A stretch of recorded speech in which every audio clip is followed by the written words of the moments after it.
Ilang mga photos ang binahagi ng manager ni Ronaldo Valdez na si Jam Santos sa kanyang Instagram at doon nga ay pinakita niya ang ilan sa mga photos ng wake ni Ronaldo Valdez. Makikita sa nasabing wake ang litrato ni Ronaldo na may hawak na wine at nandoon din ang ilang mga photos niya na talaga namang natatangi. Ilang mga fans ang talaga namang naiyak, kaya naman sa photo na ito ay pinakita rin ni Jam ang itsura ng wake ng nasabing aktor. Ayon kay Jam, "Today until tomorrow, I will be surrounded by friends and loved ones. Wednesday onwards will be an ordeal." Sa puntong ito ay natutuwa ang mga fans dahil kahit paano yung nakita nila na masaya ang mga taong nakapaligid dito at ang mga kaibigan na naiwan ng nasabing aktor.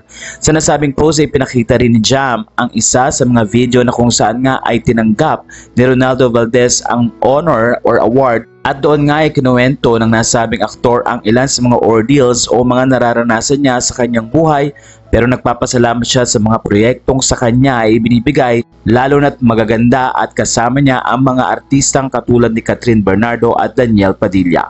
Nagpapasalamat din ang nasabing aktor sa patuloy na binibigay sa kanyang honor ng mga taong nakapaligid sa kanya sa loob ng 5 dekada. Ayon sa mga fans, deserve ni Ronaldo Valdez o kilalang Lolo Sir ang mga natatanggap nitong papuri at pati na rin ang pagbibigay sa kanya ng mga bagay na talaga namang deserving ng isang veterano at mahusay na aktor.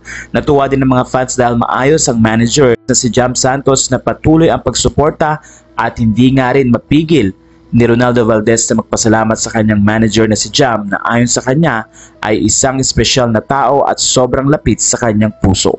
Kaya naman ayon kay Jam, hindi niya malilimutan ang pinagsamahan nila ng nasabing veteranong aktor.